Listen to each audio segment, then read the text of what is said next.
میرا رب اور اس کی بات پامال، میرا اللہ اور اس کے دین کی دھجیاں بکھیری جا رہی ہیں۔ حضرت ابوبکر نے کیا فرمایا تھا؟ ایبدل الدین وانا حی، میرے ہوتے ہوئے ابھی میں زندہ ہوں اور دین میں کوئی تغیر و تبدل آ جائے گا؟ اگر یہ نہیں ہے تو بے غیرتی، حمیت نام تھا جس کا گئی تیمور کے گھر سے، اور اس بے غیرتی اور بے حمیتی کا عالم جو یہ ہے، جو ہمارے دین میں مقام ہے، اس کو سن لیجئے۔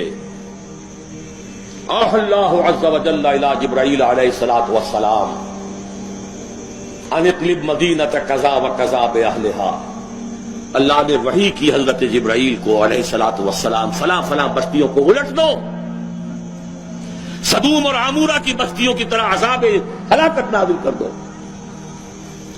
قال فقال، حضور فرماتے ہیں کہ حضرت جبرائیل نے عرض کیا، یا رب ان فیہا عبدک فلانا لم یعصک طرفۃ عین، اے اللہ میں اس بستی کو الٹ دوں، اس میں تیرا فلاں بندہ بھی ہے جس نے کبھی پلک جھپکنے جتنی دیر بھی معصیت میں بسر نہیں کی۔ کسی کے ذاتی تقویٰ کے کیا انتہا ہے، ذاتی نیکی کا کیا عالم ہے، کسی کے زہد کی کیا سطح ہے، ذرا غور کیجئے۔ گواہی دینے والے جبرائیل ہیں، کوئی کرائے کے وکیل نہیں ہے اور کوئی پولیس کے ٹاؤٹ نہیں ہے۔ لم یعصک طرفۃ عین، قال فقال، حضور فرماتے ہیں اللہ نے ارشاد فرمایا، اقلبھا علیہ وعلیہم، الٹو اس بستی کو، پہلے اس بدبخت پر پھر دوسروں پر۔ فإن وجهه لم يتمعر في ساعة قط، اس لیے کہ اس کے چہرے کا رنگ کبھی میری غیرت اور حمیت کی وجہ سے متغیر نہیں ہوا۔ اس کو کسی نے ماں کی گالی دے دی تو پورے جسم کا خون چہرے میں آ گیا، کچھ کر نہ سکا ہو، کانپ تو گیا اپنی جگہ پر۔ اب میرے دین کی دھجیاں بکھرتے ہوئے دیکھتا رہا اور لگا رہا، مست رکھو ذکر و فکر صبح گاہی میں اسے، اور پختہ تر کر دو مزاج خانقاہی میں اسے۔ انہی مسائل میں الجھاؤ۔ سورہ فاتحہ سے پہلے بسم اللہ بھی پڑھنی چاہیے، جہری طور پر کہ نہیں پڑھنی چاہیے۔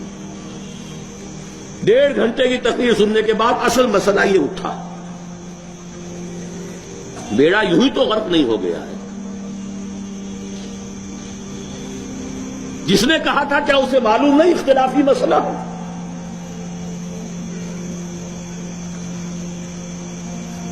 الجھائے رکھو، ہے یہی بہتر الہیات میں الجھا رہے، یہ کتاب اللہ کی تعویلات میں الجھا رہے۔ چوتھی چیز، اگر یہ ایمان باللہ حقیقی پیدا ہو جائے گا تو توکل صرف اللہ پر، اسباب پر نہیں، وسائل پر نہیں۔ تفویض الامر الی اللہ، وافوض امری الی اللہ ان اللہ بصیر بالعباد، اور راضی برضائے رب۔ اے اللہ میں نے اپنی جان کھپا دی، ابھی تیری مشیت میں نہیں ہے کوئی نتیجہ نکلنا، میں راضی ہوں۔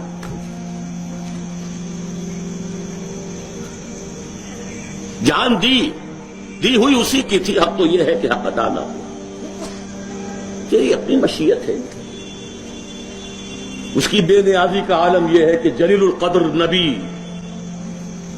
اللہ اکبر، حضرت یحییٰ علیہ السلام، وآتیناہ الحکم صبیا وحنانا من لدنا وکان تقیا، اور ایک رقاصہ کی فرمائش پر گردن اڑا کر تخت میں رکھ کر سر پیش کر دیا، نہ آسمان پھٹا نہ زمین شق ہوئی۔ اس کی بے نیازی ہے۔ اب کون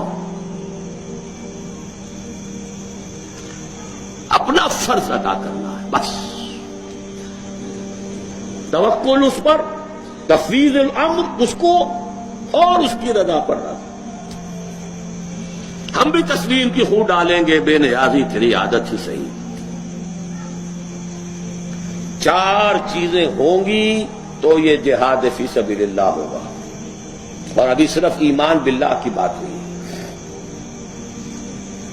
اس کے بغیر کود جاؤ میدان میں، رام بھلی کرے گا۔ سیاسی جو ہے لوگ اپنے حوصلہ مندیوں کا نشانہ بناتے ہیں، ایکسپلائٹ کرتے ہیں نوجوانوں کو۔